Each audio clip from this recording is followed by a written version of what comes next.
this Fireside Chat with Jason Lau from OKX. I'm Mark from the Peace Data Association.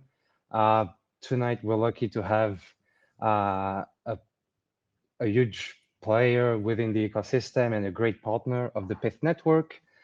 Jason is the Chief Innovation Officer at OKX. During this conversation, we'll touch upon what OKX has been building throughout the years. It's one of the leading exchange for many years now. And of course, dive deeper into what is the connection between OKX and the Pyth network. Jason, first, thanks for joining. Thanks for giving us some time. Would you mind introducing yourself for the general audience here?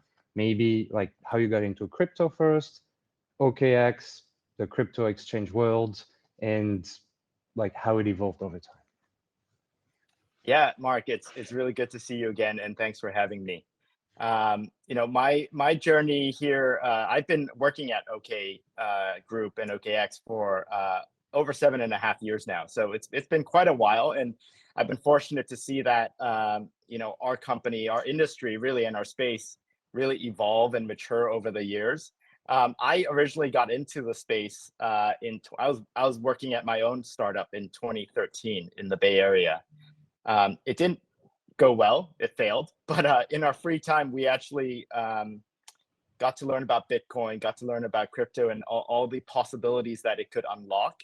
And that just, one thing led to another, eventually me joining this company and really, helping, us, but also the wider community grow. And, that's what we're super excited about, is seeing this growth in the community, seeing our role in the community also, sustain and also be grow and be part of that growth. So we're very excited. Thanks for having me here. No, of course. And 7 years, like for crypto world, that does sound like impossible. First, congrats to you. And I think we're just happy and lucky to have people like you in the ecosystem that just are here for the actual betterment of not just crypto itself, but the whole world. So very proud and happy to have people like you alongside the Pyth network. Yeah, it takes everyone, by the way. It's not just, everyone plays a part, I think. So, I feel fortunate to be, able to work with so many smart people also. No, yeah, definitely. And it's like for just personally for Pyth, been working for more than 2 years. Time flies, but let's just hope I manage to reach that 7 year and more. But again, happy to have you, and let's get onto it. So, as you may or may not know, OKX has been one of the leading centralized exchange for many years now, and has been early on, I think, as soon as the first year of the Pyth network, a data contributor to the Pyth network. So maybe for everyone, would you mind kind of doing maybe a 1 minute on OKX, so everyone kind of grasp where you came from and how big you are and impactful you are in the ecosystem today? Yeah, people might know us as a trading exchange platform, a centralized trading platform. And I think today we're number 2, I think, depending on what metric you use. And primarily we service institutions and retail traders and investors around the world, offering, a wide variety of products, spot trading, derivative trading. There's options in there. There's pretty sophisticated institutional type offerings also, as well as, an easy to use app for beginners to learn about crypto and get in and figure out how best to, really start and engage on their crypto journey. I think that's what we've been focusing on a lot recently.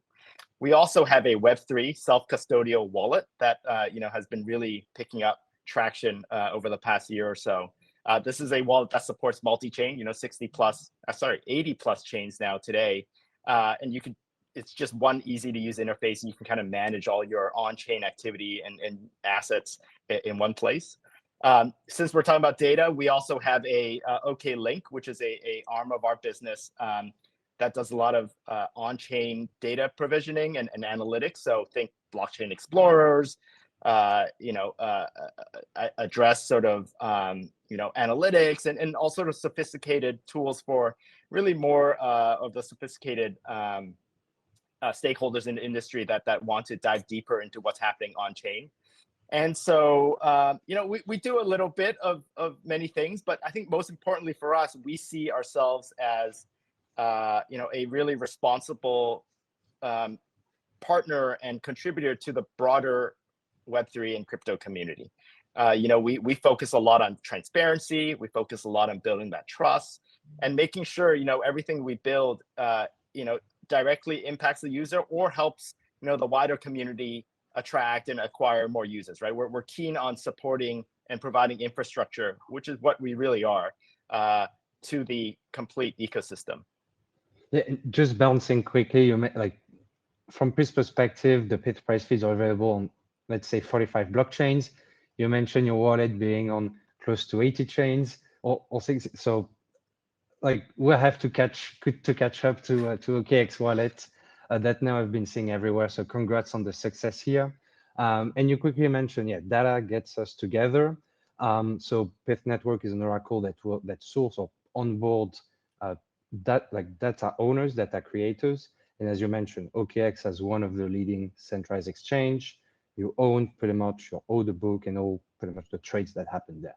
And you've been contributing data for a myriad of feeds, assets, crypto assets for the past 2 years now. For those, let's say, rather new to data, that might seem, why is it such a big deal? Can you touch upon maybe why is data important? Maybe first for centralized exchange like OKX, because I would imagine you have for perpetual, you have an index to kind of calculate funding rates.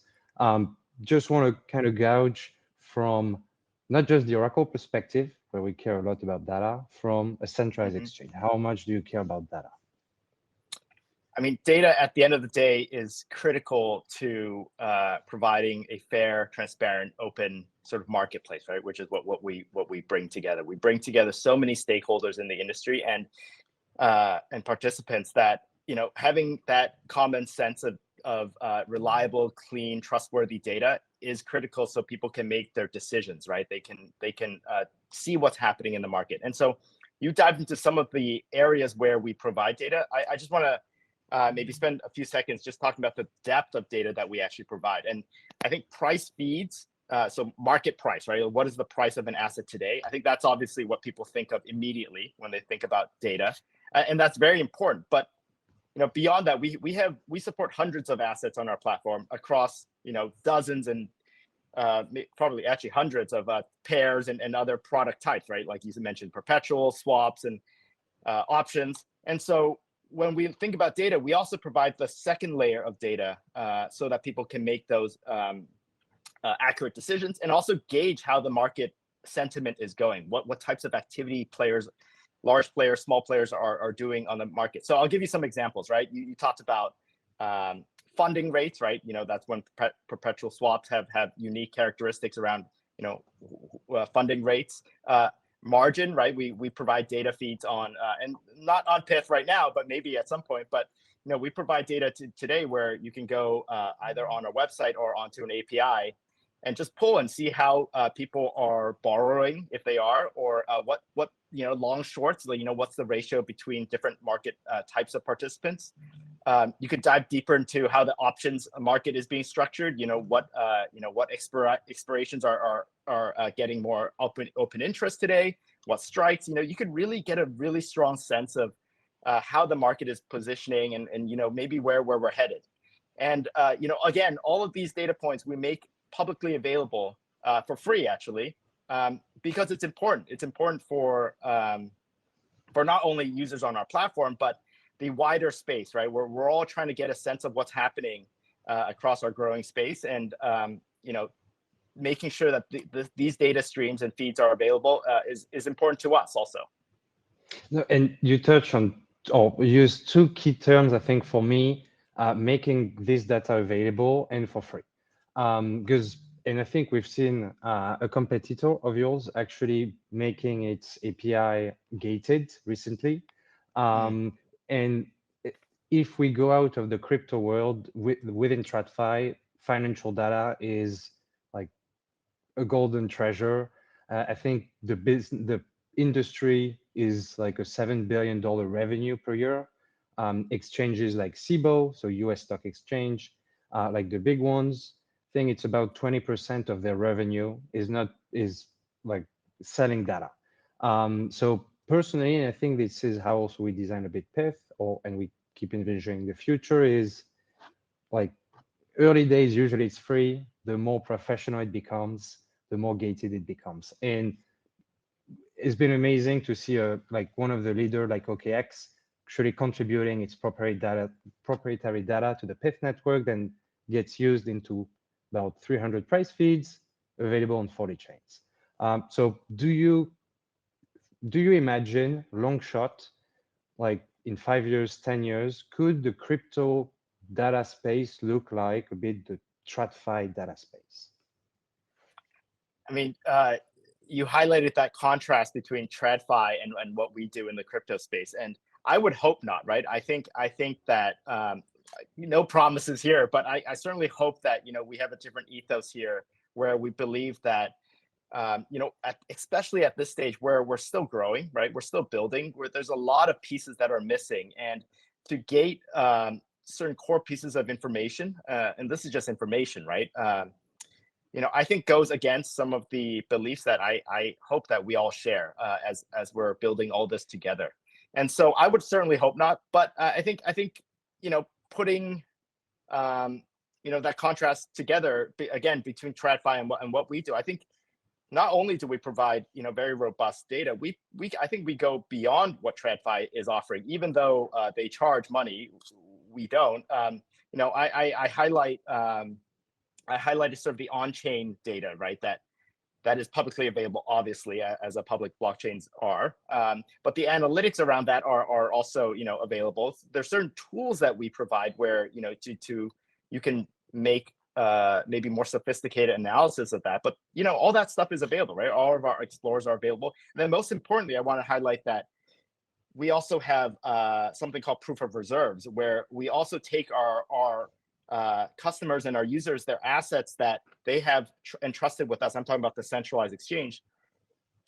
We also make that publicly available in terms of there's a ZK element here that preserves sort of the privacy of who and all that. But broadly speaking, we have outlined and make available for all stakeholders, right? Users included, regulators included, to see what is going on with the assets that are held at OKX. So I think there's so many layers of data and making it publicly available that we subscribe to, and it again boils down to how we think transparency is just so important to building that trust, building the community, and ultimately supporting the community.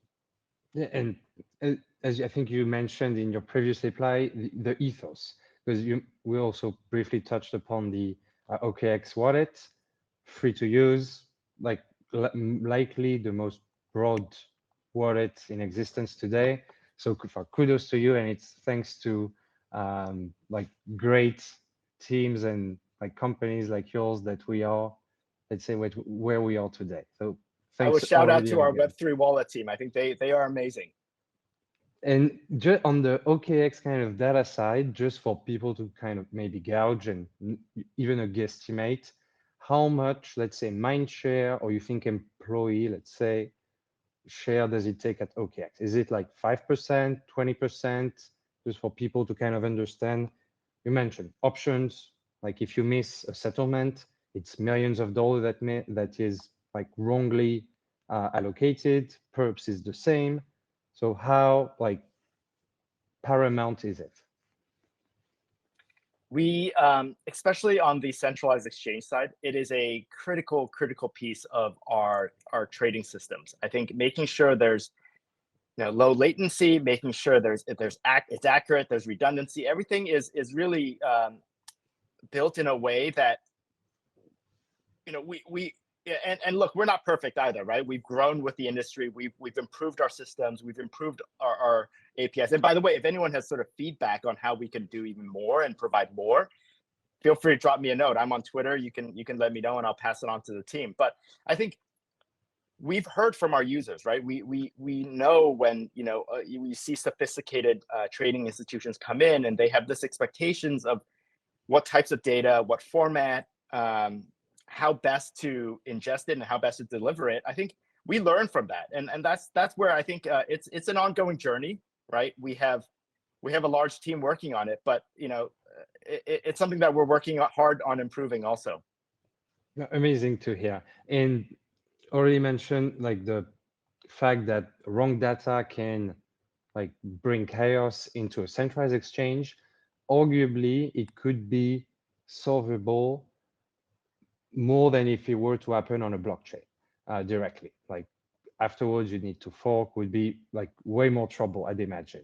And Pyth overall is an on-chain oracle. So how, like, do you think that this centralized part can like not rely, but live alongside the more on-chain part? And again, you mentioned many of the OKX services today are free, kind of the on-chain ethos. So I would imagine that you feel there's a strong connection between OKX and the on-chain activity. Yeah, so data that we produce on platform in a sort of in a Web2 sort of capability, the exchange and all that stuff. Obviously, that's where the source is, right? And so we're happy to share that, publish, and work with you and others to publish this on chain so people can consume it in more ways. But when it comes back to, we've actually explored. I think this is what you're talking about. We've actually explored looking at ways to you mentioned earlier, we have an index price, right? Whereby, perps and futures and things settle upon.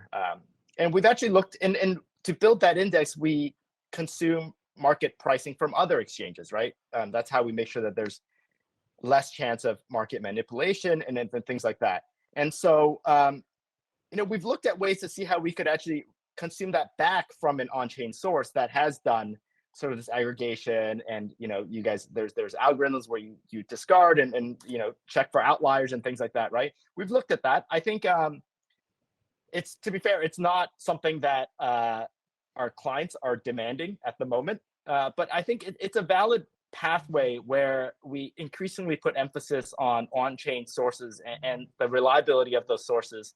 And I think for Pyth, it's been 2 years.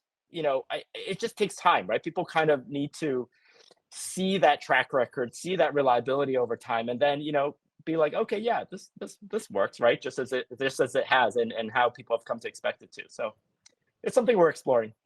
And it's, I think, something great you put in front of everyone is actually OKX and other centralized exchange almost like have their own, let's say, Oracle product. It as if maybe not recreating the Pyth style or as like interfacing with 100 publisher, but it's overall the same core product and need like settle, like the Pyth network doesn't have product or protocols, more like external users. But it's very interesting to see that what we see today in Oracle, blockchain Oracle, actually happens under the hood in any centralized exchange. And you quickly mentioned proof of reserve, not wallet connect, OKX wallet. Is there any other big initiatives you are looking at from OKX perspective? Yeah, I think one thing that I would love to talk about is we announced our upcoming layer 2 called X1, EVM compatible, ZK, and all that. But that aside, I think it's in testnet today, and we're seeing just a lot of interest from teams and developers who are looking to build new use cases and bring their existing apps over. We're very excited about that because we have the wallet, we have the liquidity layer in the centralized exchange, we have that user experience where our users are familiar with their journey. We've sort of helped them through their journey, and maybe that next step is actually moving more on chain. And we think in our ecosystem we could sort of put all these elements together in a way where they could really maybe next year, where when we go hit mainnet, they would really have an opportunity to try out some things that they previously had not, right? And because of poor user experience or whatnot. And so I think it's interesting and exciting for us to see all these elements come together now. We've actually seen a lot of testnet teams that are deploying look and request for Pyth to be supported. on X1. So that's something we'll have to talk about offline. But I think that would be also an exciting, right? Exciting use case for the data that you guys provide. Yeah, definitely. And very much one core like motto philosophy we had at the Pyth network, and almost like a layer one. At the end of the day, we don't care that much who wins. Like a layer one would, or layer two wouldn't care if application A or B wins, as long as like developers, anyone can just try his best and maybe become the next big thing. So very much looking forward to this. Pyth network is designed to be scalable, so definitely not a problem to go to X1 and just kind of returning a favor. You've been supportive for many years now, and it's just normal to kick this back. And maybe just to bring a bit of perspective. So anything on chain, usually most of the people will, let's say, link this a bit to degen behavior, etc. How do you manage or able to kind of balance this OKX regulated and this on-chain where like it's harder to prevent people to do something specific, for example?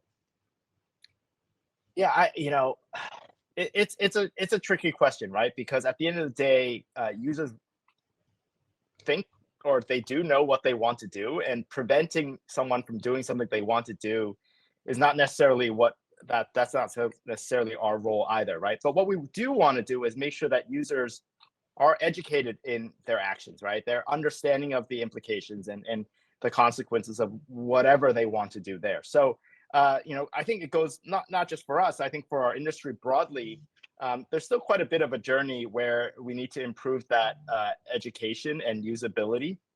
I think that's where stakeholders around the world, regulators, others are asking that maybe it's warning language, right? I think the UK put out some comments about making sure there was clear language that warn people that they may lose their investment, for example, or again, educational efforts that I've seen some banks, traditional banks are providing their users with blockchain 101 courses, right? Like it's going to take a lot of effort around a lot of different participants, but at the end of the day, for developers, for and people building in the space, it's making sure we build those use cases that users understand, and I'm very confident that at when we scroll forward 5 years, whatever, 10 years, that degen activity will not be the main part of what this technology is for. So we've got a way to go, but hopefully we play a part in a responsible path forward here. One thing I do like personally, I'm very excited to see become a reality next year, is I do feel X1 is like, we always hear and see on Twitter that centralized exchange have by far the best UX, UI. And seeing more and more players like OKX getting into the on-chain, I am hopeful that as soon as next year, we'll see like a OKX like UI and UX directly on chain. That's, I think, one thing most of the DeFi users hope for, and looking forward to see that on X1. Yeah, we're excited about that. We've got some ideas around how to do that. I think there's just so many different areas of friction today for someone to really go on chain and try to do something they want to do. And we've got some ideas there. So stay tuned.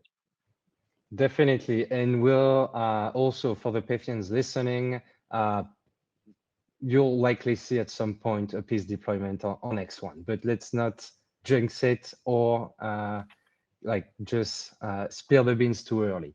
I think we have 5 minutes left. I wanted to take maybe on two kind of predictions or takes for 24. Like we've seen for the past month, everything's a bit like revigorated, everyone happy, weirdly enough. What is the sector you think will get the biggest growth? Not so much in, or either in value or in usage or in number of distinct user.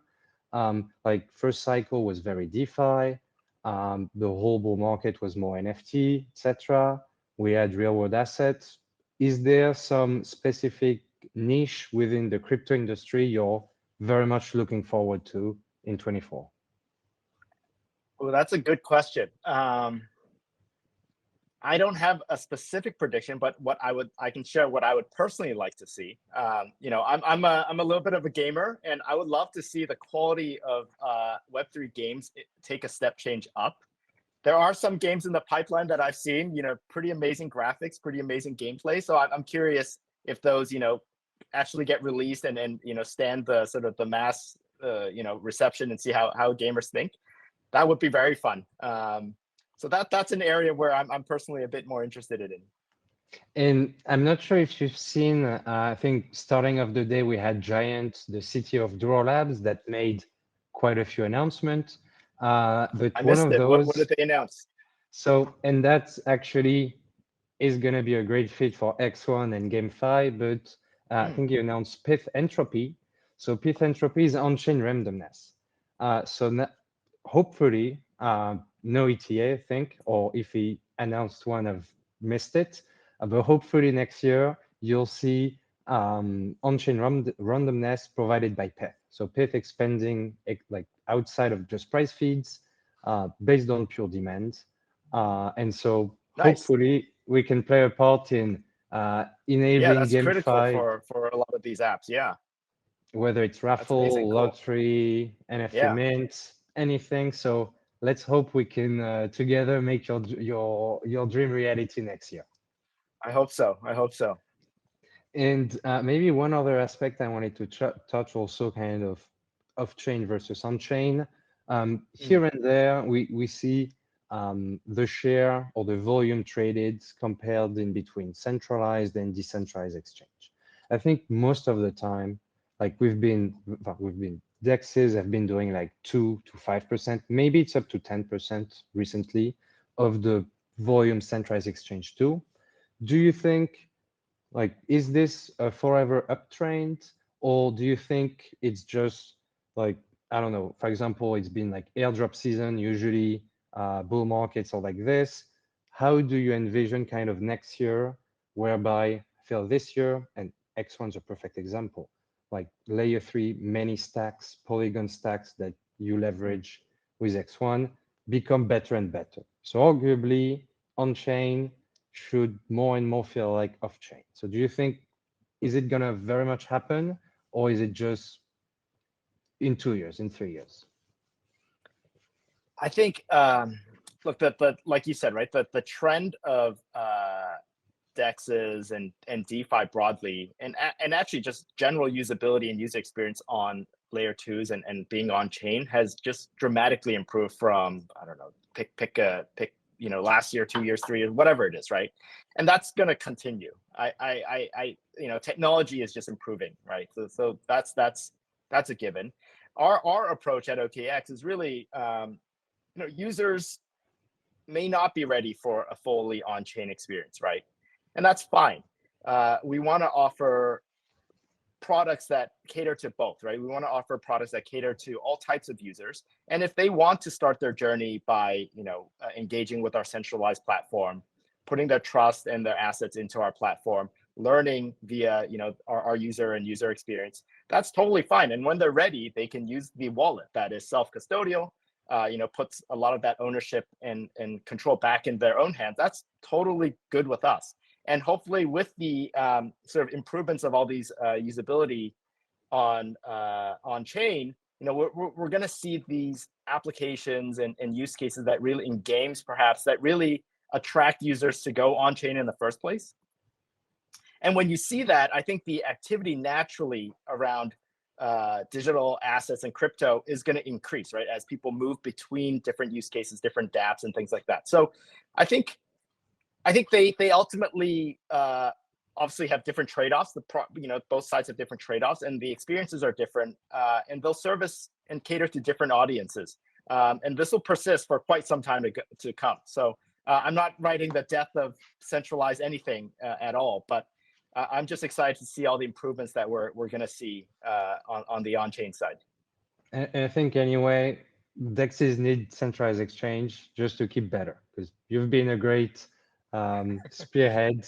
So please continue to do so. I'm you. seeing that we've hit the 30-minute mark. Jason, I had a great pleasure talking to you. Thank you so much for coming on. And above everything, thanks for the OKX contribution to the Pyth network. You've been amazing Absolutely. partners, data contributors, and we hope to see you participate in Pyth governance pretty soon, or any other endeavor we might have together. Yeah, we'd love to. And congrats to your team for pulling this off. This was a pretty impressive and well organized. Thank you so much for the kind words. I'll give it to all the Pythians, because at the end of the day, we are all making it possible. Jason, thanks again. Everyone, thank you for tuning in. You'll have a recording available likely on YouTube in the next following days. Thank you so much. And be ready for the last presentation keynote from Katya of Bebop, which is the built by Wintermute, one of another Pyth publisher, and they're building an RFQ on chain. Thank you, everyone. Have a great day.